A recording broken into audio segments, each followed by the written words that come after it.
Show, busy day. We come on the air as a dangerous storm barrels towards Puerto Rico with warnings that Ernesto could strengthen into a hurricane.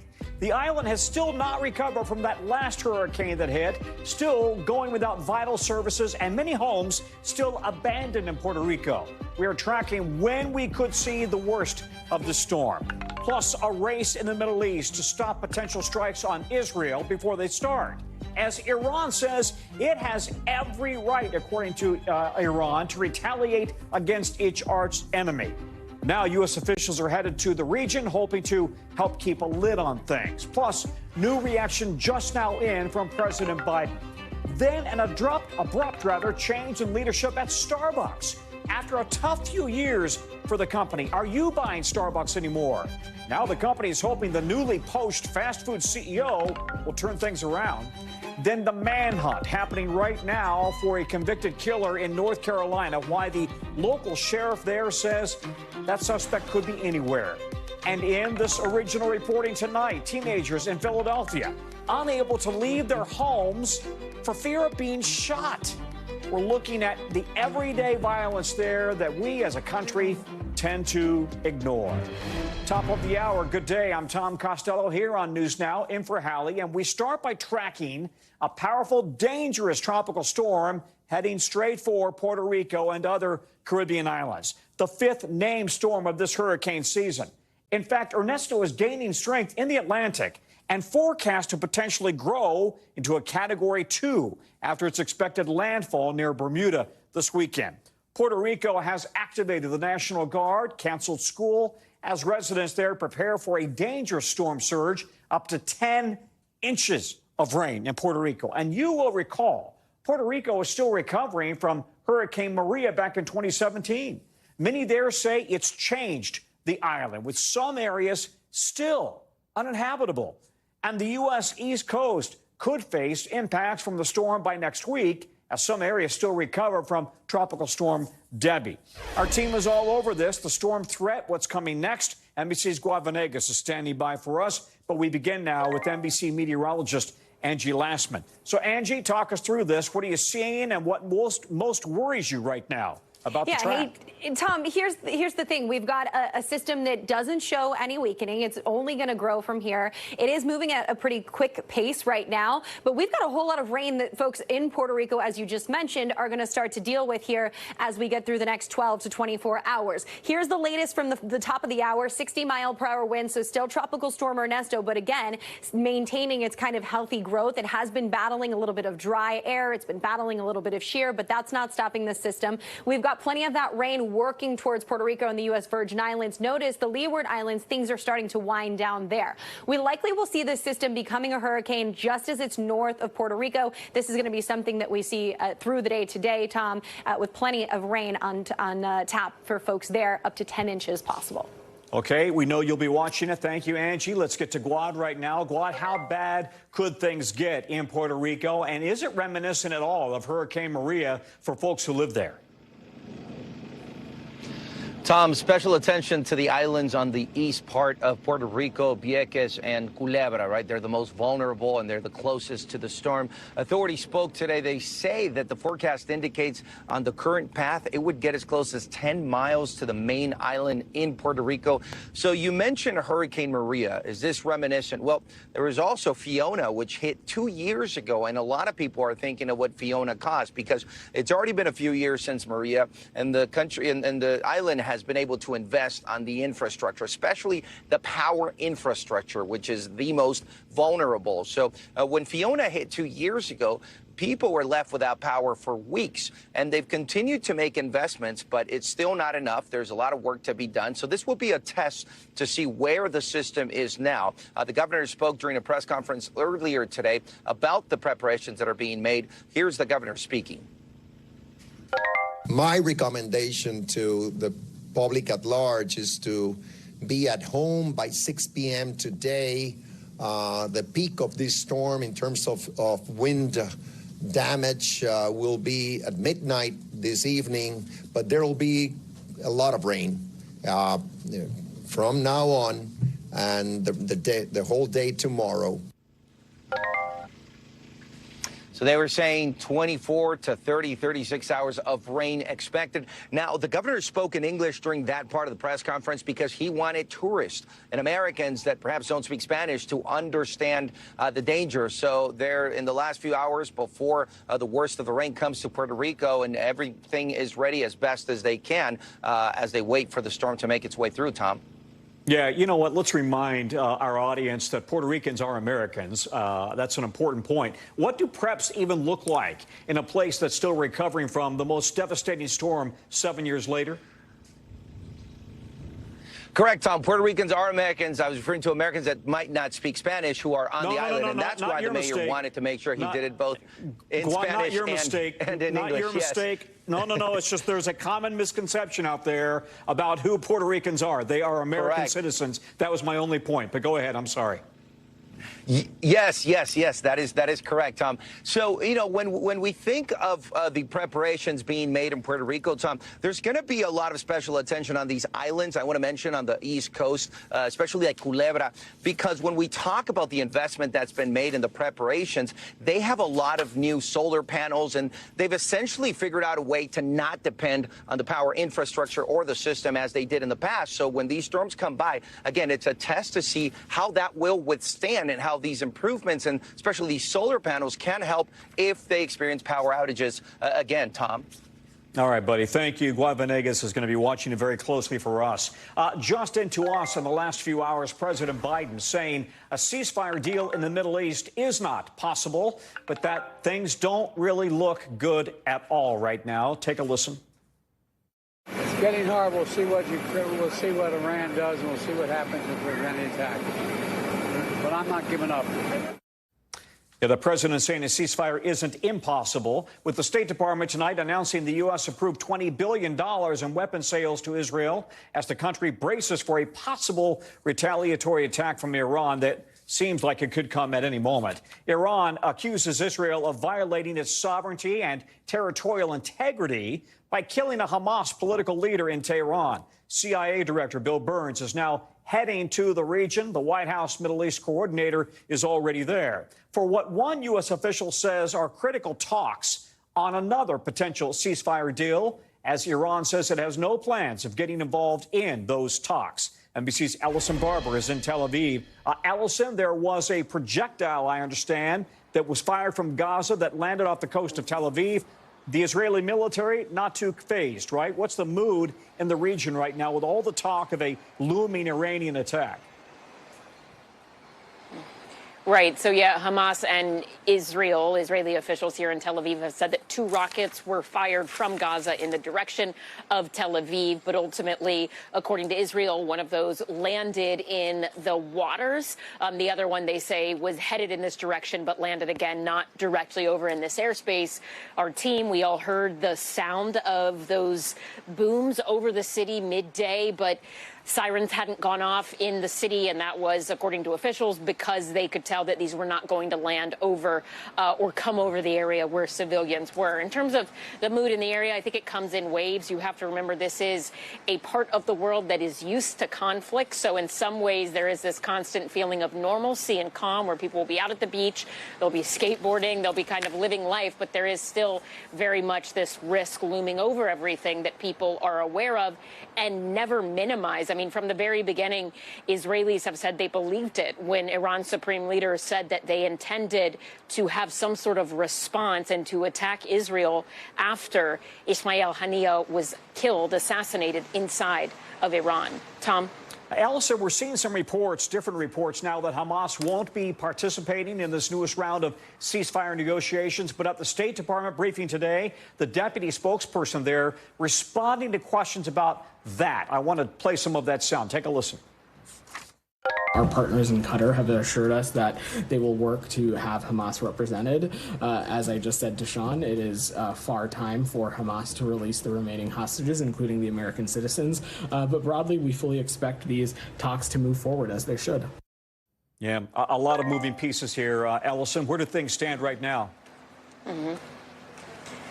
Yeah, I mean, look, we at NBC have been reporting for the last week and a half that the messages that we're hearing from the United States, or at least our teams here in the region, that the messages that we're hearing from the United States on ceasefire talks and their apparent optimism doesn't line up with what we are hearing from Hamas officials. What we heard from a senior Hamas political leader this morning when asked about ceasefire negotiations was this, quote, "The movement's position in the statement is clear, no need for any new rounds," meaning no need for any new rounds of talks. So they have been very clear when we've had conversations with high-ranking officials, not necessarily on the record, but just sort of in private talks or on background, as we call it in news, right? And also their public statements that they didn't feel like there was a need for these negotiations. And they've pretty much consistently been saying that publicly since Hania was assassinated. The United States continues to say we would like for everyone to show up here.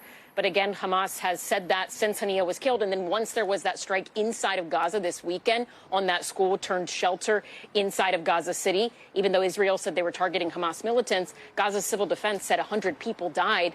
We saw those statements again very forcefully coming from Hamas saying, we don't think Israel is serious about negotiations. We do not plan to participate. Tom? Yeah, after midnight there in Israel, and our team is watching it very closely. Thank you, Ellison. Stay safe. Two more states today have put abortion on the ballot in November. Missouri's Secretary of State has certified a ballot initiative that could overturn the state's near total abortion ban. And Arizona's Secretary of State says more than 500,000 signatures have now been certified, 50% more than needed to put an amendment on the ballot that could add abortion rights to the state's constitution.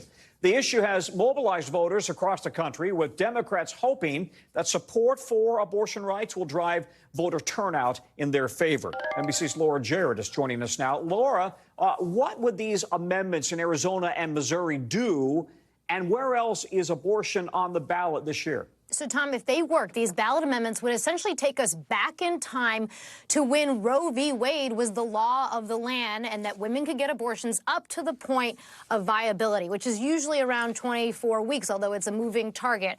And so all these states that have passed restrictions, you now see those restrictions largely passed by Republican-dominated state legislatures. You now have voters saying, wait a minute, we actually want to go back to the old rules. And now, obviously, we'll see what happens when this all comes in November. But it's certainly going to be an interesting thing to see whether it drives turnout, Tom, because this is the same ballot where people are going to be casting their vote for president. They're going to be choosing whether or not to have abortion in their states, Tom. All right, Laura, thank you. We're going to be watching this closely for months, I think. Laura, thank you very much. On Wall Street, stocks rallied today after the first of two inflation reports came in cooler than expected. Good news there. Take a look at this. The Nasdaq up more than 2%. The Dow up 400 points on the day, about 1% there, and the broader S&P as well up, fueled by this latest report, a key measure of wholesale inflation, supporting the case for really a Fed rate cut, possibly as soon as September. It comes just a week after concern about a fast slowing economy sent markets into a free fall, you recall. And that was all about concerns of a possible recession that might be looming. But the markets almost fully recovered those losses, just a matter of days. NBC's Brian Chung is joining us now to geek out on the numbers. And Brian, last week's volatility had everybody wigging out about a market crash and a recession. And guess what? Now we're pretty much back to where we were before the market went into that free fall, right? So talk about the rebound. Yeah. And I've heard some talk about we may have had some very big institutional banks or whatever involved last week in unwinding, selling positions, and maybe that contributed. Yeah, and look, we're not going to get into the nuances of financial plumbing here, but look, when you're talking about the summer where volume could be low, it only takes a few institutions to move money to make the markets go crazy, and the volatility was underscored by last Monday's very harsh reaction to the jobs report that we had seen the Friday prior. But Tom, even when you compensate for the bad days that we had seen, basically where we are on the Dow now is exactly where they were in the Friday leading into that massive Monday sell-off last week. So we've essentially erased the massive sell-off that we saw at the beginning of last week. But when it comes to the inflation data, really the story here is the economy, the economy, the economy. And the concerns that really stemmed from that sell-off was really the jobs report and how the unemployment rate did tick up to 4.3%. But the story on inflation, which is the other side of the economy economy that the Federal Reserve, the central bank, is trying to balance here, that picture looks pretty good, as underscored by data that we got just this morning showing producer price index. It's one measure of inflation going up by less than economists had expected, just 0.1% in the month of July, Tom. Yeah, and year over year, about 2.2% or so right now, Not year far over year. from the 2% target, exactly. That's my point. Not far from what the Fed wants to see. So we have the inflation consumer price index coming out tomorrow. That's another key read. What's the expectation? And oh, by the way, can we start yet talking about how much the Fed might cut in September? Quarter point, half point? Yeah, well, it seems like markets are saying basically 50-50 right now between a quarter and a half a point. But it's really going to depend on that consumer price index report coming out tomorrow. The inflation report today really covers wholesalers. Tomorrow, it's going to be how much you and I pay. It's going to be very interesting data. Expectations is that it's going to be somewhere around 3% in terms of the year-over-year change in prices. That'd be about the same pace as we saw in the month of June. But again, we'll have to see what the government reports tomorrow morning, Tom. Okay, the Fed's next meeting is next month. Brian, thank you very much. Other business news, Starbucks stock closed up a whopping, look at this number, 25% today after Starbucks announced a major leadership shakeup. The stock's best day since it was going public back in 1992. The company abruptly ousting CEO Laxman Narasimhan. After just a little more than a year on the job, they've now replaced him with Chipotle chief Brian Niccol. Niccol has led the burrito chain since 2018, helping Chipotle to strong earnings, while the rest of the industry, the fast food industry, has faced a slowdown. And now investors are hoping that he can turn around the business at Starbucks, which has been struggling with weak sales and lots of complaints about high prices. I don't like the prices. I think they have gone up a lot. It's a good bit cheaper at the local coffee shop.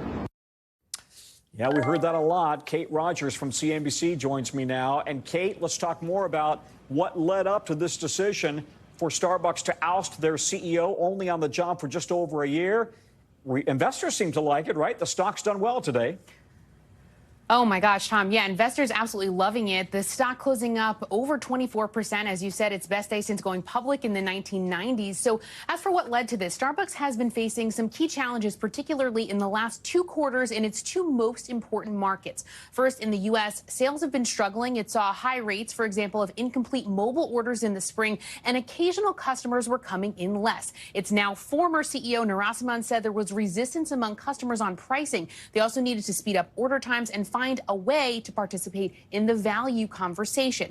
The company opened up its app to non-rewards members, and it also started a new training system we got a first look at for baristas this summer to make things better for cafes and customers to improve those service times. In China, which is its second home market, it is also facing steep competition on pricing. Its former CEO, Howard Schultz, had been publicly critical of the company's performance under Narasimhan, urging it to fix its stores.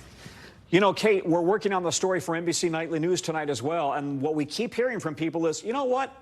I'm just not buying into this inflation thing anymore. I'm not going to pay these extraordinary prices of a $7 latte. And so that seems to also be part of why their sales have been dragging. And by the way, Niccol, the CEO who's coming in from Chipotle, what a success story he's had at Chipotle, right? Yeah, absolutely. Very well respected in the restaurant industry, really seen as kind of a visionary leader here. In 2018, when he joined Chipotle, the company, remember, was struggling. It had food safety issues, quality perception challenges with customers. And under his tenure, that was really a blip. Few subsequent issues. And clearly, Starbucks, its board and investors are hoping he can turn things around there. Kate joins me on NBC Nightly News as well tonight. So, Kate, thank you very much for your expertise. Just in the last hour, we're getting new details on the search on the ground and in the air for an escaped convicted murderer in North Carolina. Local emergency services officials are saying that more than 100 people are now searching for Ramon Alston, who was going to a hospital for scheduled treatment when he jumped out of the prison van and ran into the woods, still in handcuffs.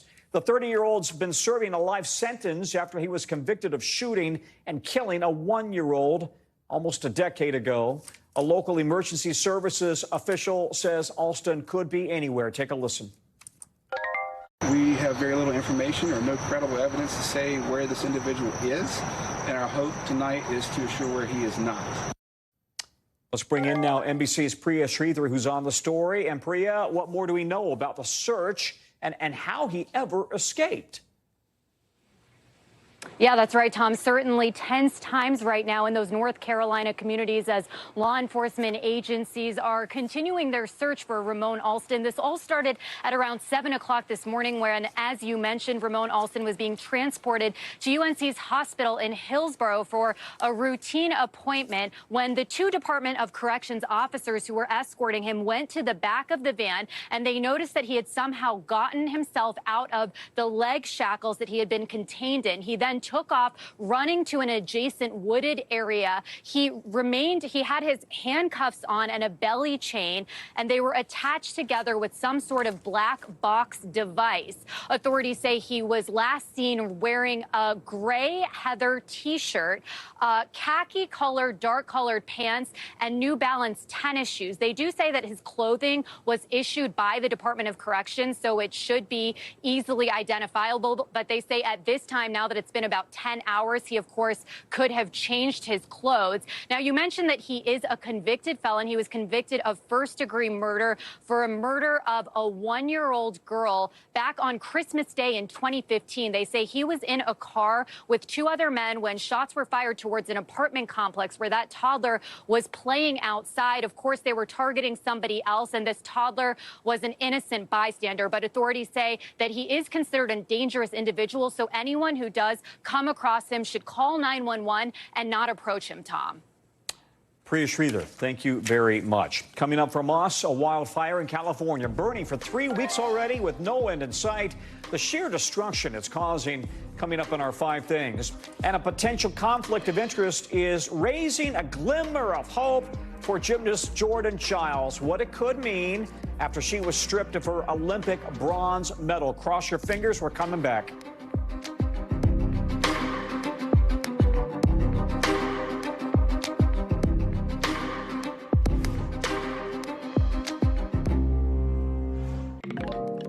We're back, and former Congressman George Santos, remember him? He got a partial win in court today ahead of his high-profile fraud trial set for next month. Here he is coming out of court on Long Island just a few hours ago. The hearing today was really about the jury selection process and potential witnesses. A judge today granted Santos' team request for a partially anonymous jury.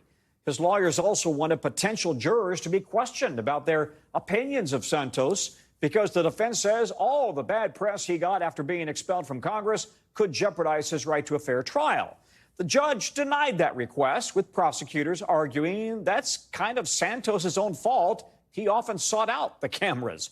He is facing all of the charges, 23 of them related to the alleged schemes using campaign money on things like Botox, you may recall, a honeymoon in Vegas, and luxury brands like Ferragamo and Hermes. NBC's Antonia Hilton joins me now from outside court on Long Island. Antonia, so let's first talk about the jury selection process here. And why does he want to keep jurors' identities a secret? Well, Tom, this is something that it seemed like everyone agreed on, actually, that the jurors' identities should be kept partially secret, so known by the parties involved in the press, because of potential safety issues, just given the level of attention here, and also just the hurt that people have in this community over George Santos' alleged actions. And, you know, this feeling that many people in this area have that he used this high seat in office to personally enrich himself. And for anyone who's forgotten, you mentioned some of it there, Botox, expensive shoes. He also did things like taking donors' credit cards and transferring thousands of dollars to his own credit cards accounts, according to the government. And so, you know, just the amount of attention there may be here, they don't want the jurors themselves to feel at risk. It is really that piece about the potential questionnaire and the Santos team wanting to know more and more about the background about these folks that the judge and the government felt, no, that's a step too far, Tom. Doesn't look like he appeared before the cameras today, right? He actually walked away from the potential to talk to the cameras. Listen, the other topic up for discussion, I understand, was who would be called to the witness stand. And one name that came up was Nancy Marks, Santos' former treasurer. Santos' lawyer says they need to know if she'll be called. Now, why is that? Well, she has already pled guilty to part of this fraudulent scheme. So his team would be expecting some very damning testimony in that case. And you have to remember, months ago, NBC News reported that the Santos team was actually considering a plea deal here. And while it seems like that has likely fallen apart since we're getting closer and closer to a trial, this may be part of the calculus, essentially. You know, the government says they have 36 witnesses ready to testify against him. That is a whole lot of people, so many that the judge actually asked them to consider streamlining because they're concerned that the jury could be stuck here for 3 to 4 weeks and, frankly, overwhelmed, Tom. Okay, Antonia, thank you very much. We want to get you over now to the 5 things our team thinks you should know about tonight. Number 1, a grand jury in Ohio has indicted a police officer on murder charges after he allegedly shot and killed a pregnant woman. An officer confronted the 21-year-old mom who was accused of shoplifting. Body cam video shows another officer pointing a gun at the windshield of her car, and the mom tried to drive away before she was shot. The woman's family says today's indictment is a solemn victory. Number 2, we're just hearing longtime Democratic Congressman Steny Hoyer suffer from a mild stroke in just the last 48 hours. His office putting out a statement just in the last hour that the lawmaker is doing okay, expected to return to his normal schedule next week. Number 3, take a look at this. The California Park fire burning for almost 3 weeks now, scorching more than 400,000 acres. Fire commanders say it's only 39% contained and has spread across 4 different counties. Number 4, a WNBA star and Olympian, Darika Hamby, is suing her former team for allegedly discriminating against her after she revealed she was pregnant. Hamby filed a suit against the Las Vegas Aces, also alleging that WNBA leaders failed to punish her team after an investigation, even though they publicly acknowledged the team violated the rules of her contract. The WNBA and Aces not responding to requests for comments just yet. Number 5, a UAW union is filing federal labor charges against Elon Musk and former President Donald Trump after that live-streamed conversation 24 hours ago. Musk and the former president applauded the practice of firing employees who threatened to strike, but the right to strike is protected under federal labor laws. Neither Musk nor the Trump campaign have made comments about the UAW's action. Tonight, new questions around the sports courts, a decision that led to gymnast Jordan Childs losing the bronze medal position in the Olympics floor final. Now, we told you last night about the Court of Arbitration for Sport ruling against Childs and an elevated Romanian gymnast. It elevated this gymnast from Romania. And now we're learning the head of the panel actually has a long history of representing Romania in other cases. That, according to his company's website, raising big concerns about whether the court's decision was fair. Let's bring in Emily Aketa now for more on this. Emily, what more do we know about the court decision here, making the process that the lawyer who represents Romania in other cases as well? Sounds like a conflict of interest. Hey there, Tom. Good to be with you. A lot of eyes on this case. The president of the panel has been named as Dr. Hamid Gharavi. He is French and Iranian. His office is based in Paris. And we know in looking at his bio on the firm's website, along with a variety of documents, that he has regularly represented Romania in cases for nearly a decade and currently serves as counsel. These issues, the case is related to renewable energy, to investments. And outside of his title for this panel, we know very little about the actual tick-tock of the appeal hearing for the Court of Arbitration for Sport. There's very limited detail. We just have less than a 2-page news release from CAS. But what has not been released yet is what's called an award. It's said to know it's supposed to speak for itself, answer all of those outstanding questions. So we are keeping an eye and looking for that. And what is notable is that other cases CAS has seen and heard in the hearings have been posted from the Olympics. So it could potentially be coming soon. I spoke with an international arbitrator who says that she believes that Gharavi should not have even accepted the case. He should have refused this case because of his relationship with Romania. Take a listen here. So what's at stake here? Are you concerned about his ability to be impartial in this case? Well, yes. Is it really reasonable to think that somebody who is representing a client has the ability to make a decision that would go against that client's interests? And Garavi told NBC News that he could not comment on anything related to the case. Meantime, Cass telling the New York Times in a statement that the court said in an email that Garavi had disclosed his work with Romania in writing and that none of the parties involved in the hearing had objected to his appointment as the panel's chair. Still limited details, Tom, around what those communications exactly were with USA Gymnastics and Romanian Gymnastics. Yeah, I see that USA Gymnastics said today that it's working full-time to pursue justice for Jordan. What can it really do at this point? Yeah, so we've reported Cass doesn't reopen cases even when new evidence is presented unless all parties agree. Another avenue that USA Gymnastics says it's going to be taking is the formal official appeals process with a higher Swiss court. And perhaps there they can actually present this, what they call conclusive time-stamped video that demonstrates that Childs' coach had made not one but two statements within that 1-minute deadline. Of course, that's what the dispute is all about. Did the coach make her appeal within the 1-minute deadline, Tom? All right, Emily, thank you very much for that. We'll stay on it very, very much. Later in the show from us, scary video shows two toddlers crawling on a Texas highway, how they got there, coming up in the local. And also, Ukraine's military continues to advance in Russia.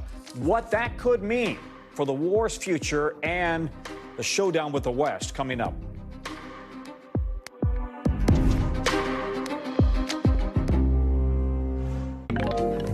We're back with tonight's original in-depth reporting on a topic we've been watching closely. And this time we want to take you to Philly, a city plagued by some of the highest rates of gun violence among America's largest cities.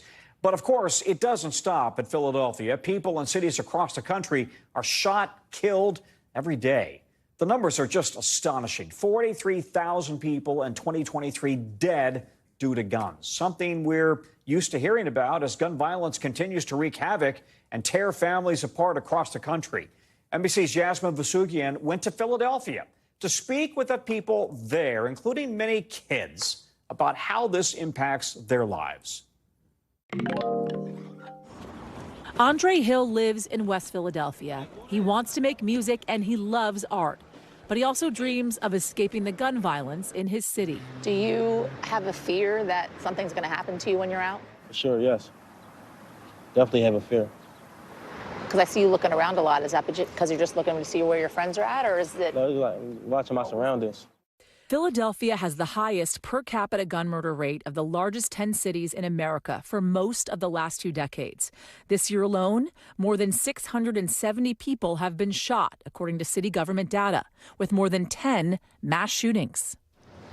Do you think it's fair that you got to live like this? No, not at all. I just live with the battles God give me. Andre's sister's father, Malik, was shot and killed just last year. Gun violence leaves a long trail of co-victims, people who lost someone. Many are young. Martin Luther King High School was built in the 1970s for thousands of students in Northwest Philadelphia. Now its enrollment is in the hundreds. Its sprawling library is filled with empty bookshelves. Do your best. This summer, the school hosts a camp run by a nonprofit organization called Men Who Care. My brother died, it's 2 months ago. 2 months ago now? Yeah, 2 months ago. He got shot coming out his house. But it's like, there's nothing that we could really do to escape it. So it's like we basically just had to adapt to it and try to stay out the way. Catch them before the streets do, as one of the founders, Joe Budd, told us. Budd tragically lost his nephew to a shooting at his job just the day before we met him. Why aren't we in school putting resources in schools to say, let's address this now so that that young man or that young lady won't grow up to be a shooter? We should not accept violence in our community, particularly in our community of colors, as normal. Police Commissioner Kevin Bethel was sworn in January of 2024. He grew up in Philly, knowing the toll of gun violence. There have been thousands and thousands and thousands of young people, particularly kids of color, have been killed across the nation and particularly here in the city of Philadelphia. And we should never marginalize or make people feel that that's okay. 70 blocks in Philadelphia have experienced at least 10 shootings since 2015, according to the Philly DA's office, which says most of those blocks were redlined by the federal government in the 1930s to hold back communities of color, neighborhoods that decades later remain disinvested. I always say we're not angry enough as a community or as a country as a whole when it happens in black neighborhoods, when someone is murdered. A little boy got shot, 13 years old. We should have been flooding the streets. National news, all the news should have been out there, but it happens so often in our community. It's like, oh, another one. This year, Philadelphia is on track to have the largest drop in murders among cities over 1 million people, according to research firm Datalytics. The decline makes little difference for someone like LaShawna Williams, who lost her brother Khalif last year. How does that make you feel? Like when your boys go out to the store? When they go to the store, I'm on the porch. I got my phone, my location, answer your phone. They don't answer, I walk over to the store. I'm 18 years old, like, when my friends die, I can't cry about it no more. If I lose somebody, I'll be feeling it every time. Like, it will never get normalized to me for real, for real. That's why Andre, Zakai, Demir, and so many other boys and girls in West Philly come to this house-turned-community center. They paint, making masks to represent how they feel on the inside. On the outside, they clean up the neighborhood for $20 an hour. The center's founder, Movita Johnson-Harrell, Miss Mo, as they call her, struck a deal with the Horticultural Society to pay them. Back inside, they talk about their trauma in a healing circle. I could be going through something where as though I don't feel loved. He could be going through something where he's not eating. But today, we all going to sit in a circle and talk about it and make ourselves feel more better. Miss Mo knows their pain. She has lost family members across 3 generations, all to gun violence. People get to choose their issues. I didn't get a choice. Obviously, this issue was chosen for me. Movita has dealt with her own battles. She's overcome addiction and life on the streets. She's also pled guilty to theft and perjury in 2020 pertaining to one of her nonprofit organizations. She resigned as a Pennsylvania state representative and served jail time. But for the kids coming into her center, Miss Mo is still a role model. We all became Ms. Mo family, and Ms. Mo became our family. And through that relationship and others, it is organizations like Men Who Care who hope to create future role models out of these young boys to catch them before the streets do. You want to see peace? Yeah, I definitely want to see peace. That's why I put the star on the top, symbol out one person, like the star of the group. But that one person is always going to try to push peace. Yasmin joins us now. Yasmin, that's one of the best stories I've ever seen, detailing how impacted so many communities are. You've focused on Philly. It's all over the country. Yeah. And I think you made such an important point, right? I mean, each individual life is a tragedy, and yet the stats, the numbers show things are getting better, but it doesn't matter if it's your kid, if it's your neighbor. Exactly. Yeah, the numbers are getting better this year, but as I mentioned, LaShawna Williams, right, her brother was killed last year. There is something, Tom, that I learned I didn't know before, and it's a terminology they use in communities like in Philly and in North and West Philly. It's called anticipatory trauma, and it is what parents in these neighborhoods experience every day. It is waiting for when they get that phone call that their child has died due to gun violence, has been shot. And these kids are dealing with PTSD. These are kids, by the way, in the summertime, not leaving their homes because they are afraid that they'll get shot, that they will die. As I sat there, Tom, with Andre, he looked over his shoulder every time he heard any type of noise, if a loud muffler on a car drove by, because he was always aware of his surroundings. That is Demir's, that is Zakai's, that is their reality. And it's something, and it's on us, by the way, we don't talk enough about. Right? We don't talk enough about the gun violence that is plaguing these black and brown communities in inner cities like Philadelphia. And these kids are continuing to die, and they're not living the lives they're supposed to live. You look at that, for instance, high school, right, that was built in that neighborhood. That library, there's no books on the shelves. Yeah. How should these kids learn? How should they occupy themselves? How should they progress beyond the cards that they've been given if the resources are not there? And it's a problem, I think, both at the local and national level that needs to be dealt with. And by the way, Tom, we're going to have another piece tomorrow talking with parents that have lost children to gun violence, and also talking about the efforts that are being made locally and on a national level to help. You know, that one soundbite you had from that one individual who said, maybe the country just doesn't care as much when it happens in a black community. That's just absolutely gut-wrenching, but probably there's a lot of truth to that. Yeah, and that is how they see it. And think about if you are a young black man in that community and you wake up every day and you can't leave your house and you're just making sure that your sisters and brothers are staying safe and you feel as if nobody's helping you. And that is how so many kids in that community feel right now, Tom. Good job, my friend. Thank you very much. We'll look for tomorrow's report as well. Thank you. NBC News covers hundreds of stories each day, and because it's awfully tough to read, watch, or listen to everything, our bureau teams have done it for you and for me. This is what they tell us is going down in the regions, and we call it the local. From our Western Bureau, a hiker was found dead from heat exposure after crashing his car in Death Valley National Park. Apparently, the man drove off a steep embankment at the edge of a trail parking lot. The Park Service says bystanders tried to help him as he was stumbling on the trail, but he declined to help. He is now the second man to die from heat exposure there just this summer. Out of our Southern Bureau, some pretty disturbing video from Texas showing two toddlers stranded on a highway after a car crash. A Texas sheriff says one car flipped over several times, leaving the kids alone before somebody ran over to grab them. One adult and the children were taken to the hospital. We don't know their conditions. We've reached out to the Sheriff's Department for more information. From our Northeast Bureau, a water main break in New Jersey shooting a geyser of water out to a house and onto the house. Contractor work apparently caused a break. The mayor says nobody was hurt, but the homeowners had to evacuate, and it took a couple of hours to get everything under control. The break also disrupted water supply for the rest of them. That is a big water break. Let's go overseas right now to Ukraine. Today, the country says it's continuing to make gains inside Russia, more than a week after it blindsided the Kremlin with a surprise cross-border incursion. A Ukrainian army spokesperson says Russia is pulling units away from the front lines in eastern Ukraine to defend the Russian Kursk region right now. Kyiv claims it has seized hundreds of square miles of Russian territory. It's the first time a foreign power has invaded Russia since World War II, creating a stunning shift on the battlefield. Vladimir Putin is vowing to retaliate while his army scrambles to retake its own land. NBC's Josh Letterman joins me now. Josh, I have been glued to every news report out of Ukraine and Russia for a week now. For so long, this war seemed to be going in Putin's favor, and then this happened, right? And now I've heard a lot of hypotheses about what comes next.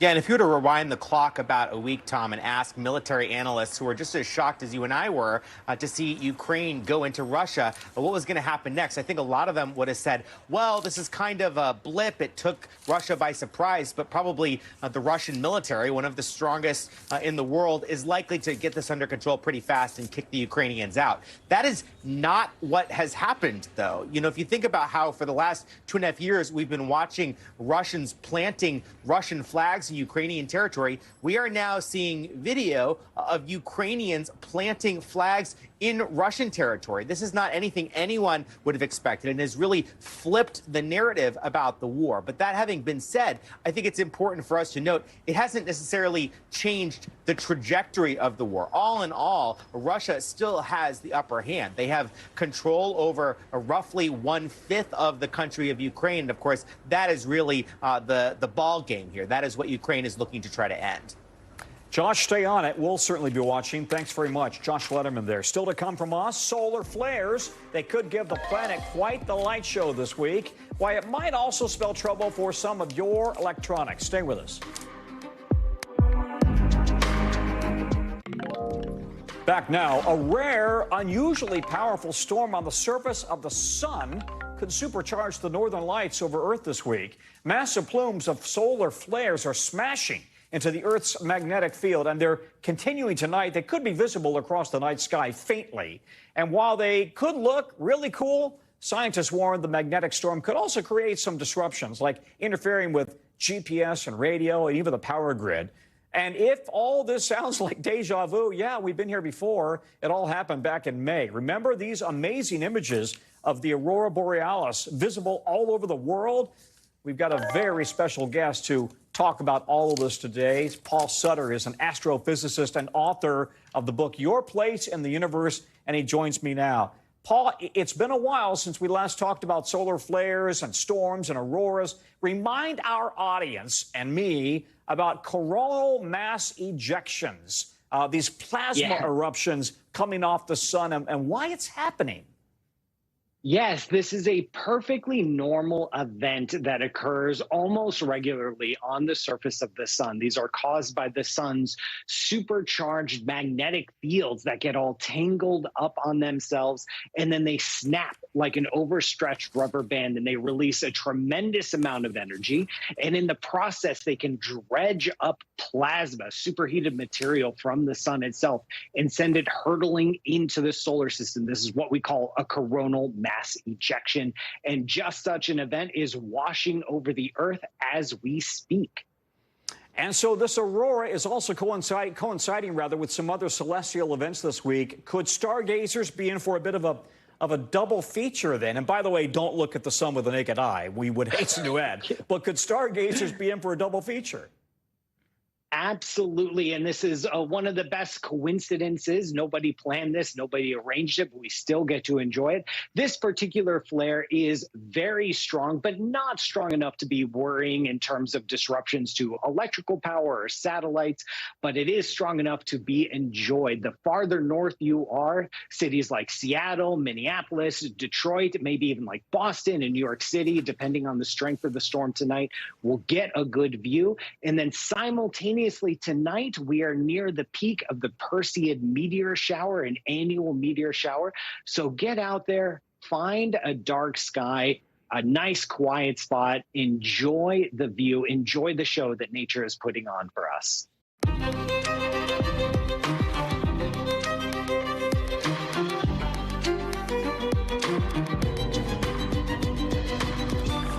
Top of the hour, once again, we come on the air as this dangerous storm we're watching is barreling towards Puerto Rico with warnings that Ernesto could strengthen into a hurricane. The island, you know, is still recovering from that last hurricane, still going without vital emergency services. Many homes still abandoned. We're tracking when it could hit Puerto Rico. Plus, a race in the Middle East to stop potential strikes on Israel before they start, as Iran says it has every right to retaliate against its archenemy. Now, U.S. officials are headed to the region, hoping to keep a lid on things. Plus, no reaction just coming in from President Biden. And the manhunt happening right now for a convicted killer of a 1-year-old in North Carolina, while the local sheriff says the suspect could be anywhere. Then President Biden out publicizing a case close to his heart, a cause really, what he's just saying today about his cancer moonshot program. Plus, new questions about the fairness of the decision that cost Jordan Childs her gymnastics bronze medal. That's coming up later in the show. Top of the hour on News Now. I'm Tom Costello in for Hallie, and we start by tracking, as we said, this powerful, dangerous tropical storm that's heading straight for Puerto Rico and other Caribbean islands, the 5th named storm of this hurricane season. Ernesto gaining strength in the Atlantic and forecast to potentially grow into a Category 2 after its expected landfall near Bermuda this weekend. Puerto Rico has activated its National Guard, canceled schools, as residents there prepare for a dangerous storm, a surge of up to 10 inches of rain. You'll recall Puerto Rico is still recovering from Hurricane Maria back in 2017, that massive Cat 5 storm, and more recently even Hurricane Fiona. Many there say it's a changed island, some areas still uninhabitable. And the U.S. East Coast could face impacts from the storm by next week, as some areas still recover from Tropical Storm Debbie. So our team is all over this. NBC's Gua Venegas is standing by in Miami. But first, we want to go to NBC meteorologist Angie Lassman. Angie, all right, lay this out for us. What's the timeline? What should we be watching? We really, Tom, should be watching folks across parts of the Caribbean over the short term. So the next 12 hours or so, we're going to start to see the U.S. Virgin Islands conditions deteriorate. Then we'll see Puerto Rico get in on the action. And way down the line, Bermuda will potentially be dealing with a Category 2 storm. Here's the deal with what we've got right now. Tropical Storm Ernesto still, winds up to 60 miles per hour and moving at a good pace, northwest at 18 miles per hour. This system's eventually going to take much more of a northerly turn. That's how Bermuda gets in the mix. But right now, we're watching for the Virgin Islands surveillance to see the short term, next 12 hours tonight and into early tomorrow for impacts there. As far as hurricane conditions, we'll see hurricane force winds as well as that heavy rain. And then Puerto Rico later into the day tomorrow, and then lasting through at least the next 24 hours beyond that. Notice it does become a Category 1 hurricane by the time we get likely north of the center north of Puerto Rico. By the time it ends up a little farther to the north in portions of the Atlantic, it will encounter some really warm sea surface temperatures. So no surprise, we'll be talking about a Category 2 by the time we're seeing it impacting Bermuda, which, by the way, will also be moving a little slower at that time. What the specific impacts to Bermuda are, well, we've got some time to kind of fine tune those. That doesn't happen until we get into the weekend. Folks along the east coast of the United States, though, you're going to notice that by late week, we'll see some large swells. We'll see some dangerous surf. We'll also see those rip currents. But in the short term, we're really concerned about the island of Puerto Rico when it comes to rainfall. 2 to 5 inches of rain, up to 6 inches of rain for widespread areas, especially the northern portions of the island. But we could see, Tom, up to 10 inches of rain in some of these spots. This is going to be problematic when it comes to the flash flooding, the mudslides. All of that is on the table for Puerto Rico here over the next 24 hours. Okay, Angie, thank you very much. Let's get to Guad Venegas, who's keeping a close eye on it. Guad, I admit I'm a little partial to Puerto Rico. I got down on one knee and got engaged on a beach there. How ready is the island for Ernesto after they've been hit by so much in recent years? Tom, beautiful beaches in Puerto Rico, especially on that east coast where a lot of tourists visit, and also one of the most vulnerable parts of the island because many of these storms usually come in through that side. So that east part of Puerto Rico, of the main island, and also those other smaller islands are the ones where officials are paying a lot of attention. You talk about Maria and the damage that that storm caused years ago, and then also Fiona 2 years ago, knocking out the power for many customers for weeks at a time. And this is really what has a lot of people worried in Puerto Rico because of the damage that the infrastructure sustained years ago with Maria and more damage with Fiona. People are scared. They're scared. They don't know if they're going to have power every time a storm comes by. Luma, the power company, has assured them that they have more than 1,000 people standing by to make repairs during the storm, and they've activated all of their emergency operation centers, and they're getting ready as best as they can. Earlier today, the head of Luma spoke with the governor, and this is what the governor had to say during that press conference. My recommendation to the public at large is to be at home by 6 p.m. today. The peak of this storm in terms of wind damage will be at midnight this evening, but there will be a lot of rain from now on and the whole day tomorrow. The governor mentioning the rain, like Angie mentioned, and it's just after 6 o'clock in Puerto Rico right now. Now, they did say they chose 6 o'clock because it gives enough time. It is still an hour or two before they begin getting that heavy rain. The governor also said that the path that they have seen, they expect the storm to get as close as maybe 10 miles from the main island of Puerto Rico. But of course, the other islands, Culebra and Vieques, which are further east, could be getting the worst of it, Tom. With this news, in just the last few hours, President Biden is saying a ceasefire deal in the Middle East is not impossible, but that things don't really look good either. Take a listen. It's getting hard. We'll see what Iran does, and we'll see what happens if there's any attack.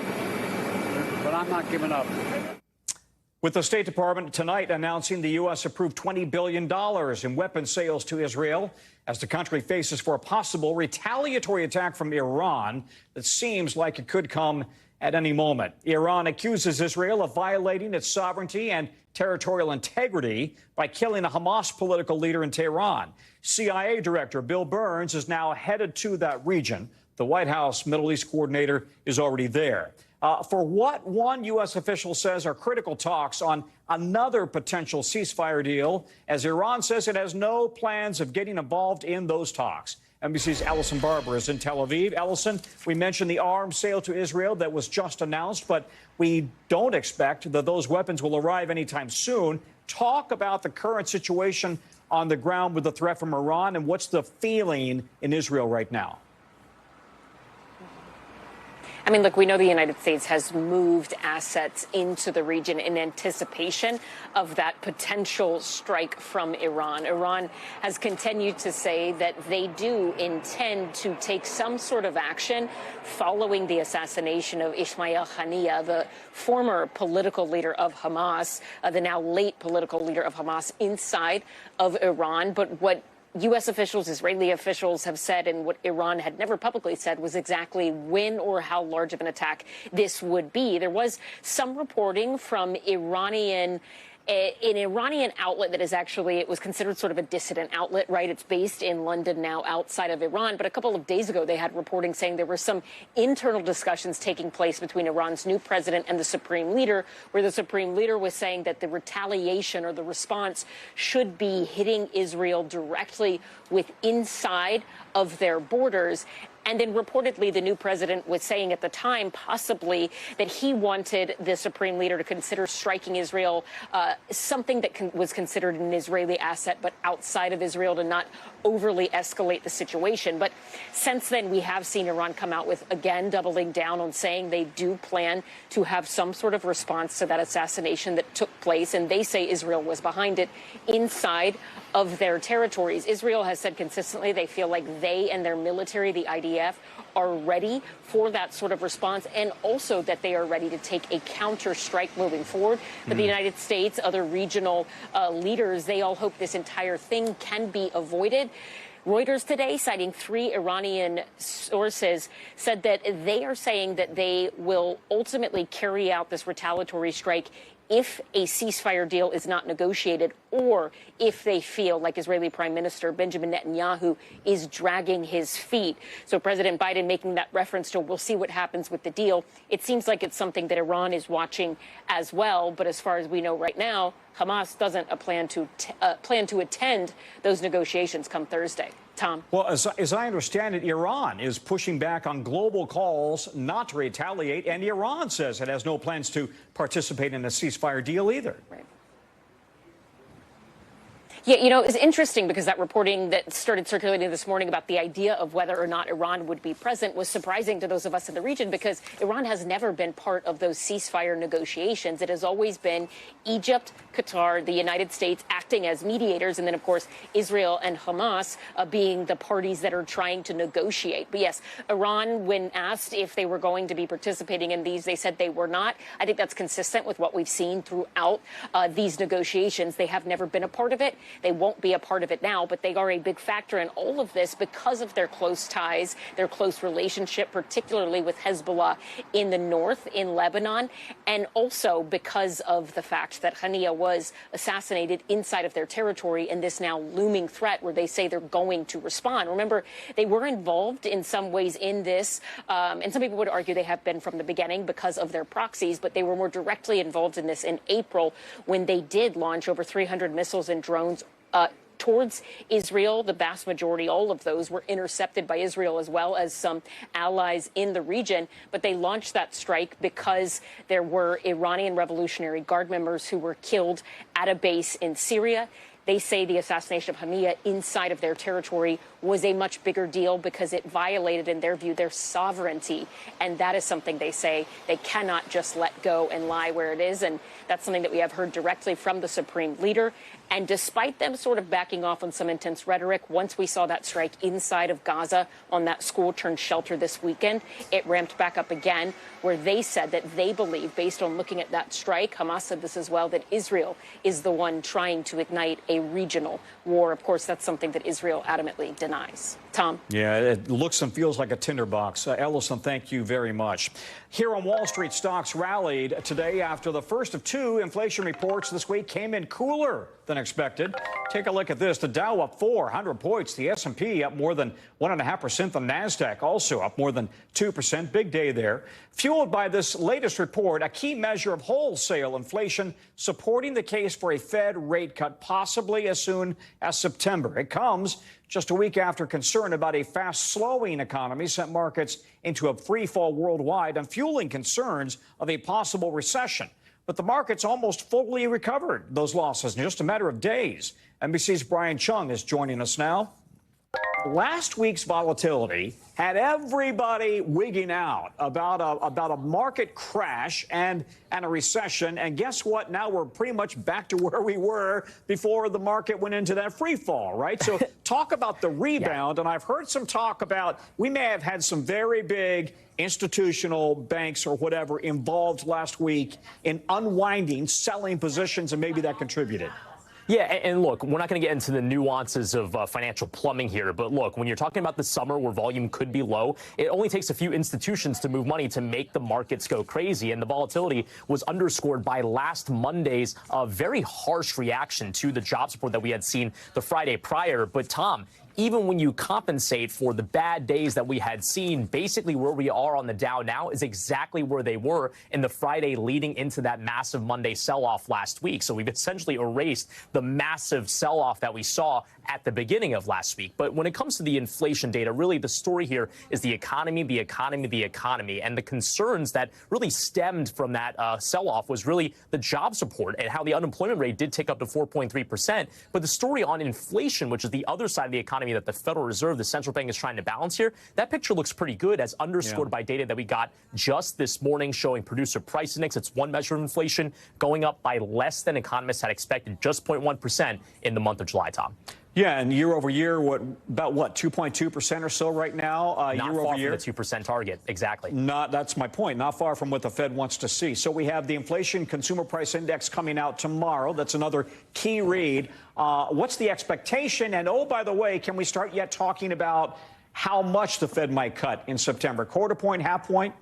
Yeah, well, it seems like markets are saying basically 50-50 right now, between a quarter and a half a point. But it's really going to depend on that consumer price index report coming out tomorrow. The inflation report today really covers wholesalers. Tomorrow, it's going to be how much you and I pay. It's going to be very interesting data. Expectations is that it's going to be somewhere around 3% in terms of the year-over-year change in prices. That'd be about the same pace as we saw in the month of June. But again, we'll have to see what the government reports tomorrow morning, Tom. Okay, the Fed's next meeting is next month. Brian, thank you very much. Tonight, we are getting new details on the search on the ground and in the air for an escaped convicted killer in North Carolina. Local emergency services authorities say more than 100 people are searching for Ramon Alston, who was going to a hospital for scheduled treatment when he jumped out of the prison van and ran into the woods. He was still in handcuffs. The state's Department of Adult Correction is now offering a $25,000 reward for information that leads to his arrest. The 30-year-old's been serving a life sentence after he was convicted of shooting and killing a 1-year-old almost a decade ago. A county official says Alston could be almost anywhere. Take a listen. We have very little information or no credible evidence to say where this individual is, and our hope tonight is to assure where he is not. Let's bring in NBC's Priya Sridhar with more on this. And Priya, a local sheriff is now saying that they're not going to stop the search when it gets dark. This guy is armed, potentially. Well, they don't know if he's armed, but he's dangerous, right?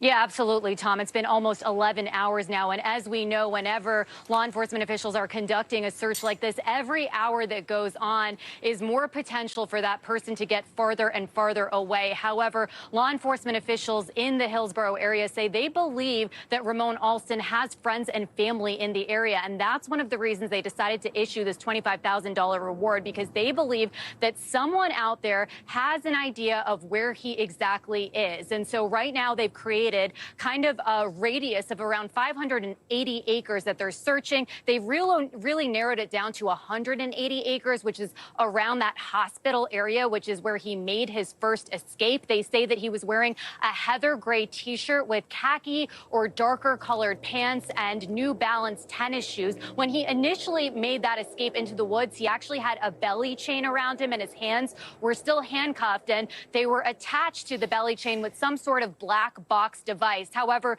that clothing was issued by the Department of Corrections, so it's pretty easily identifiable. And they believe that given the fact that it's been about 11 hours since they started this search, that perhaps he could have changed by now. But they are going to continue that search into the evening hours and update us tomorrow morning, Tom.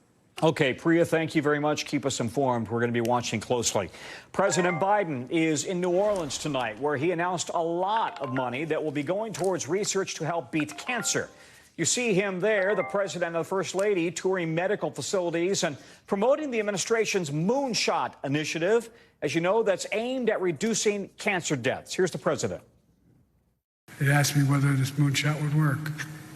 So one of the biggest things I found out is that there wasn't a lot of information sharing going on. That's one of the first things we tried to do, is break down the silos. NBC's Aaron Gilchrist is in New Orleans with the president. And Aaron, what does this step indicate about what the president plans to do in his final months in office? Finding a cure to cancer is a pretty popular notion. You're right. It is something that obviously cancer is something that affects a lot of people in this country in one way or another. And President Biden seemed to indicate that we will hear more announcements about this cancer moonshot initiative, about the effort to eradicate cancer in this country. Today, we heard him announce $150 million being allocated and awarded to several different research teams around the country, with the goal in this particular instance of trying to come up with technology that would help to make surgery outcomes for cancer tumor removal more successful. In particular, he talked about what's being done here at Tulane University, where there's been work happening for many, many years now. There was a $23 million award for this university to work on an imaging system that effectively would allow doctors who remove a tumor to look at that tumor immediately and to start to figure out whether there was any of it that was left inside the patient. So they would be able to tell within minutes whether they got it all, which is a question that so many people will ask about removing tumors. Did we get it all? I want you to hear a little bit more about what President Biden had to say about why this type of funding is so important right now. The funding we announced today will help get these tools into the operating room to visualize tumors right away instead of having to wait for days and weeks and maybe reopen the patient to go back in. It's a promising step to reduce the need for follow-up surgeries and improve treatments. Now, President Biden and the First Lady talked about how this is something for them that is personal. Obviously, we know that so many families are impacted by cancer. The Biden family was impacted back in 2015 when Beau Biden, the president's son, died from a brain tumor. In 2016, when President Obama was still in office, Vice President Biden launched this Moonshot initiative. And in 2022, he and the First Lady sort of reinvigorated this initiative with the goal of trying to cut cancer deaths in half by 2047. And so the initiative we heard about today is just part of that effort, an infusion of millions of government dollars. And Tom, we know that there is research, obviously, that happens in universities and in companies all around the world all the time. The president made note of the fact, and the First Lady made note of the fact that there's a higher level of risk for the private sector in developing some of this technology. And so to have government money now going toward these efforts makes it possible for these universities to do more of this work and to actually see some of these things come to fruition, Tom. Let's hope so. Aaron, thank you very much. Aaron Gilchrist in New Orleans. Tonight, new questions around a sports court's decision that led to gymnast Jordan Childs losing her bronze medal, the position in the Olympics for the floor final. We told you last night that the Court of Arbitration for Sport ruled against Childs and elevated a Romanian gymnast. And now we're learning the head of the panel actually has a long history of representing Romania in other cases. That, according to his company's website, which raises big concerns about whether the court's decision was fair. NBC's Emily Akedi is joining us now. Emily, what more do we know about the court decision here, making the process that the lawyer who represents Romania in other cases as well? Sounds like a conflict of interest. Hey there, Tom. Good to be with you. A lot of eyes on this case. The president of the panel has been named as Dr. Hamid Gharavi. He is French and Iranian. His office is based in Paris. And we know in looking at his bio on the firm's website, along with a variety of documents, that he has regularly represented Romania in cases for nearly a decade and currently serves as counsel. These issues, the case is related to renewable energy, to investments. And outside of his title for this panel, we we know very little about the actual tick-tock of the appeal hearing for the Court of Arbitration for Sport. There's very limited detail. We just have less than a 2-page news release from CAS. But what has not been released yet is what's called an award. It's said to know it's supposed to speak for itself, answer all of those outstanding questions. So we are keeping an eye and looking for that. And what is notable is that other cases CAS has seen and heard in the hearings have been posted from the Olympics. So it could potentially be coming soon. I spoke with an international arbitrator who says that she believes that Gharavi should not have even accepted the case. He should have refused this case because of his relationship with Romania. Take a listen here. So what's at stake here? Are you concerned about his ability to be impartial in this case? Well, yes. Is it really reasonable to think that somebody who is representing a client has the ability to make a decision that would go against that client's interests? And Gharavi told NBC News that he could not comment on anything related to the case. Meantime, CAS telling the New York Times in a statement that the court said in an email that Gharavi had disclosed his work with Romania in writing and that none of the parties involved in the hearing had objected to his appointment as the panel's chair. Still limited details, Tom, around what those communications exactly were with USA Gymnastics and Romanian Gymnastics. Yeah, I see that USA Gymnastics said today that it's working full-time to pursue justice for Jordan. What can it really do at this point? Yeah, so we've reported CAS doesn't reopen cases even when new evidence is presented unless all parties agree. Another avenue that USA Gymnastics says it's going to be taking is the formal official appeals process with a higher Swiss court. And perhaps there they can actually present this, what they call conclusive time-stamped video that demonstrates that Childs' coach had made not one but 2 statements within that 1-minute deadline. Of course, that's what the dispute is all about. Did the coach make her appeal within the 1-minute deadline, Tom? All right, Emily, thank you very much for that. We'll stay on it. Former Congressman George Santos, remember him? Got a partial win in court today ahead of his high-profile fraud trial set for next month. Here he is coming out of court on Long Island a few hours ago. The hearing today was really about the jury selection process and potential witnesses. A judge today granted Santos's team their request for a partially anonymous jury. His lawyers also wanted potential jurors to be questioned about their opinions of Santos because the defense says all the bad press he got after being expelled from Congress could jeopardize his right to a fair trial. The judge denied that request, with prosecutors arguing, you know, it's kind of Santos's own fault. He was always seeking out the cameras. He is facing all of these charges, 23 of them, which Santos has pleaded not guilty to. They're related to alleged schemes using campaign money on things like Botox, a honeymoon in Vegas, luxury brands. NBC's Antonia Hilton joins me now from outside the courthouse in Long Island. Have you got the interview with him yet? Has he walked by and decided he's going to talk to you? He is long gone, Tom. And you know what? We were expecting him to want to say a little something because he is not normally media shy. He loves to talk to reporters. He loves to tweet. He likes to take videos of himself and sell them on Cameo to the highest bidder. But today he came down the steps behind me and he got right into a car. At one point, his attorney did speak very briefly to the reporters around them, just basically suggesting that they're not too worried right now about the jury makeup. And that's because of all the back and forth today. I think they are happy that they won on one point, which is that the jury is going to be partially anonymous. But on this other point, that they wanted there to be this extensive questionnaire process probing the background, I think people aren't too shocked he lost on that. Lot of the media attention that he has received. He has courted. He has sat for these interviews. He has interacted with these different celebrities and people online. He's commented on J.D. Vance and the current political race. He often wants people to imagine that he's going to make some sort of comeback, whether that's on something like Dancing with the Stars or a political race at some point again in the future, Tom. I'm sorry. I shouldn't laugh. I'm not joking. Listen, if you can't get the interview with him, how about the guy who plays him on SNL? Just go for that. Would you mind? We could use a laugh before the end of the week. When I'm back at 30 Rock, I will work on that for you. Okay.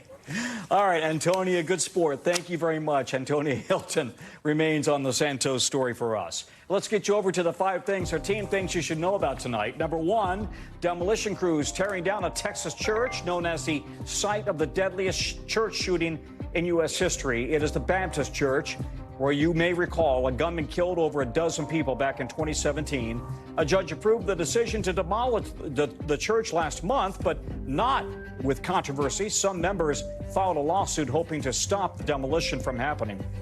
Number 2, Michigan Secretary of State Jocelyn Benson says her house has now been swatted twice. This makes her the 3rd state leader targeted by swatting attacks in the past week. Benson put out a statement thanking law enforcement for, quote, quickly containing the threat, adding that she will not be intimidated. Number 3, in American Airlines. American Airlines says 4 of its flight attendants were hospitalized after a flight from Tampa went bad. The airline says an Airbus experienced some unexpected turbulence. 4 flight attendants were injured, but all 154 passengers were okay. The flight landed safely in Charlotte. We don't know how the flight attendants are doing at this hour. Number 4, a makeshift goldfish pond is drawing spectators and controversy after a Brooklyn, New York man says he bought about 100 goldfish and then dropped them into a pool of water created by a leaking fire hydrant. The so-called bed-style goldfish pond has attracted lots of fans, but also critics saying it's animal abuse. The man who created the open-air aquarium says the neighborhood is working together to feed the fish and will distribute them to local kids when the weather turns cold. Number 5, a Veep star Julia Louis-Dreyfus getting involved in real-life politics. She's set to host a panel of the all-female governors at the Democratic National Convention next week. The DNC says the panel is meant to put a spotlight on female leaders across the country, with appearances from New York Governor Kathy Hochul, Arizona Governor Katie Hobbs, and others. Coming up from us, the gun violence hitting one of the biggest cities in the country hard. We hear from residents living in fear in tonight's original. What's it like to be a teenager? But first, Putin's new plan to fight back as Ukraine gains ground in Russia. Where is the war going next? Stay with us.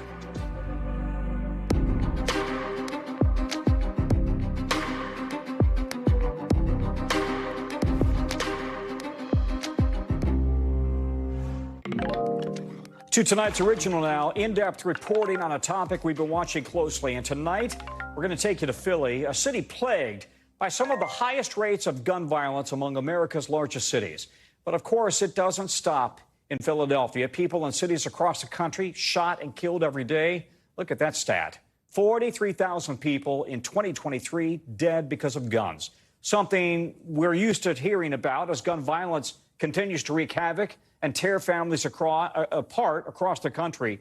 And as NBC's Yasmin Vasugian reports from Philadelphia, she went there to speak to and hear from people in Philly, including many kids, about how it impacts their lives. Andre Hill lives in West Philadelphia. He wants to make music and he loves art, but he also dreams of escaping the gun violence in his city. Do you have a fear that something's going to happen to you when you're out? For sure, yes. Definitely have a fear. Because I see you looking around a lot. Is that because you're just looking to see where your friends are at, or is it? No, it's like watching my surroundings. Philadelphia has the highest per capita gun murder rate of the largest 10 cities in America for most of the last 2 decades. This year alone, more than 670 people have been shot, according to city government data, with more than 10 mass shootings. Do you think it's fair that you got to live like this? No, not at all. I just live with the battles God give me. Andre's sister's father, Malik, was shot and killed just last year. Gun violence leaves a long trail of co-victims, people who lost someone. Many are young. Martin Luther King High School was built in the 1970s for thousands of students in Northwest Philadelphia. Now its enrollment is in the hundreds. Its sprawling library is filled with empty bookshelves. Do your best. This summer, the school hosts a camp run by a nonprofit organization called Men Who Care. My brother died, it's 2 months ago. 2 months ago now? Yeah, 2 months ago. he got shot coming out his house. But it's like, there's nothing that we could really do to like escape it. So it's like we basically just had to adapt to it and try to stay out the way. Catch them before the streets do. As one of the founders, Joe Budd, told us, Budd tragically lost his nephew to a shooting at his job just the day before we met him. Why aren't we in school putting resources in schools to say, let's address this now so that that young man or that young lady won't grow up to be a shooter? We should not accept violence in our community, particularly in our community of colors, as normal. Police Commissioner Kevin Bethel was sworn in January of 2024. He grew up in Philly, knowing the toll of gun violence. There have been thousands and thousands and thousands of young people, particularly kids of color, have been killed across the nation and particularly here in the city of Philadelphia. And we should never marginalize or make people feel that that's okay. 70 blocks in Philadelphia have experienced at least 10 shootings since 2015, according to the Philly DA's office, which says most of those blocks were redlined by the federal government in the 1930s to hold back communities of color, neighborhoods that decades later remain disinvested. I always say we're not angry enough as a community or as a country as a whole when it happens in black neighborhoods, when someone is murdered. A little boy got shot 13 years old. We should have been flooding the streets. National news, all the news should have been out there, but it happens so often in our community. It's like, oh, another one. This year, Philadelphia is on track to have the largest drop in murders among cities over 1 million people, according to research firm Datalytics. The decline makes little difference for someone like LaShawna Williams, who lost her brother Khalif last year. How does that make you feel? Like when your boys go out to the store? When I go to the store, I'm on the porch. I got my phone, my location, answer your phone. They don't answer, I walk over to the store. I'm 18 years old, like, when my friends die, I can't cry about it no more. If I lose somebody, I'll be feeling it every time. Like, it will never get normalized to me for real, for real. That's why Andre, Zakai, Demir, and so many other boys and girls in West Philly come to this house-turned-community center. They paint, making masks to represent how they feel on the inside. On the outside, they clean up the neighborhood for $20 an hour. The center's founder, Movita Johnson-Harrell, Miss Mo, as they call her, struck a deal with the Horticultural Society to pay them. Back inside, they talk about their trauma in a healing circle. I could be going through something where as though I don't feel loved. He could be going through something where he's not eating. But today, we all going to sit in a circle and talk about it and make ourselves feel more better. Miss Mo knows their pain. She has lost family members across 3 generations, all to gun violence. People get to choose their issues. I didn't get a choice. Obviously, this issue was chosen for me. Movita has dealt with her own battles. She's overcome addiction and life on the streets. She's also pled guilty to theft and perjury in 2020 pertaining to one of her nonprofit organizations. She resigned as a Pennsylvania state representative and served jail time. But for the kids coming into her center, Miss Mo is still a role model. We all became Ms. Mo family, and Ms. Mo became our family. And through that relationship and others, it is organizations like Men Who Care who hope to create future role models out of these young boys to catch them before the streets do. You want to see peace? Yeah, I definitely want to see peace. That's why I put the star on the top, symbol out one person, like the star of the group. But that one person is always going to try to push peace. Yasmin joins us now. Yasmin, that's one of the best stories I've ever seen, detailing how impacted so many communities are. You've focused on Philly. It's all over the country. Yeah. And I think you made such an important point, right? I mean, each individual life is a tragedy, and yet the stats, the numbers show things are getting better, but it doesn't matter if it's your kid, if it's your neighbor. Exactly.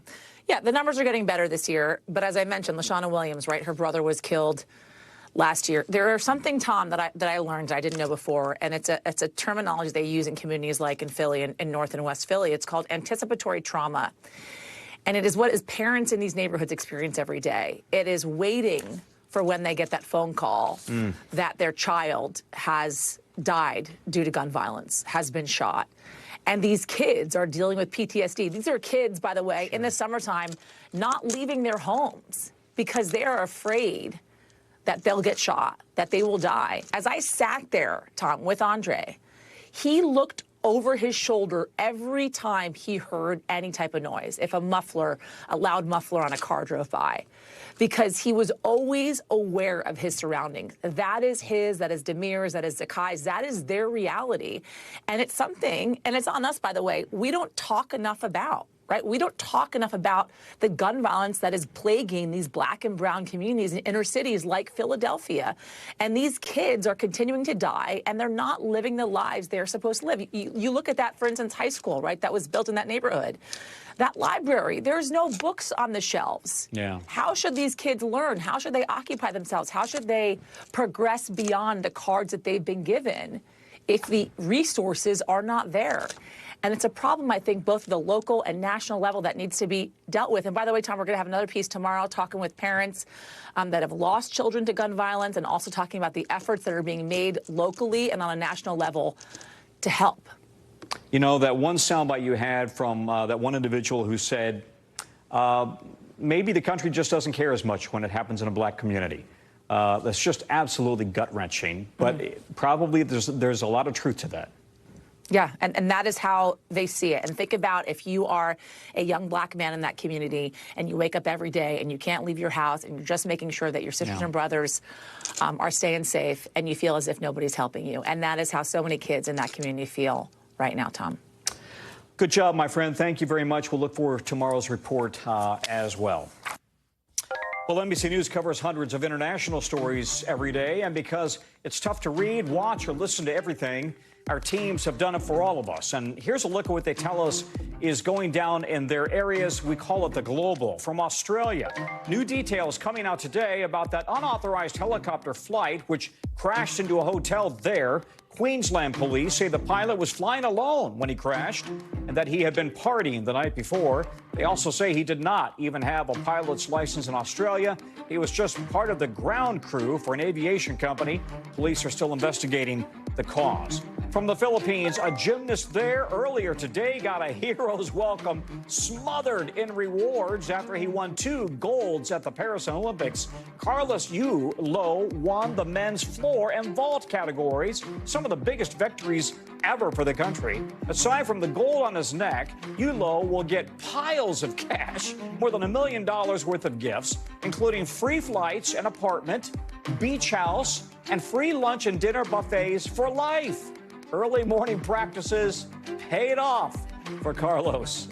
In Denmark, grocery stores are welcoming some instant ramen noodles back to their store shelves after one South Korean brand was banned for being too spicy. In June, 3 variants of the noodles were pulled from Danish stores. The Danish Food Administration said at the time they posed a serious health risk, a decision that they have now reversed. The South Korean food brand celebrated earlier today by handing out, what else? Free noodles to influencers. In other international news, Ukraine today says that it's continuing to make gains inside Russia more than a week after it blindsided the Kremlin with a surprise cross-border incursion. A Ukrainian army spokesperson says Russia is pulling units away from the front lines in eastern Ukraine to defend the Russian Kursk region now. Kyiv claims it has seized hundreds of square miles of Russian territory. It's the first time a foreign power has invaded Russia since World War II, creating a stunning shift on the battlefield. Vladimir Putin is vowing to retaliate while his army scrambles to retake its own land. NBC's Josh Letterman joins us now. I've been glued to every news report out of Ukraine and Russia for a week now. For so long, this war seemed to be going in Putin's favor, and then this happened, right? And now I've heard a lot of hypotheses about what comes next.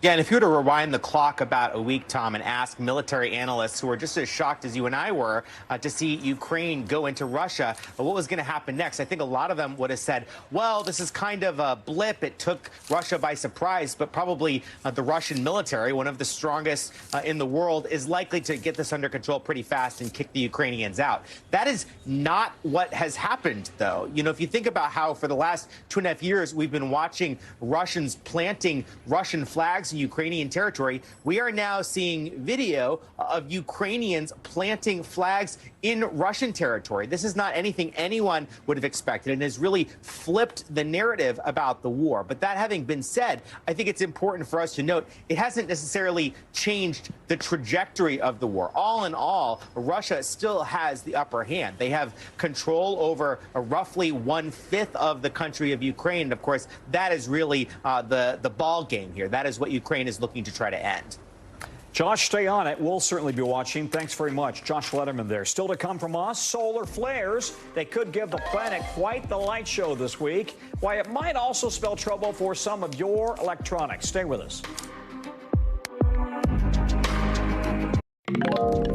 Back now, a rare, unusually powerful storm on the surface of the sun could supercharge the northern lights over Earth this week. Massive plumes of solar flares are smashing into the Earth's magnetic field, and they're continuing tonight. They could be visible across the night sky faintly.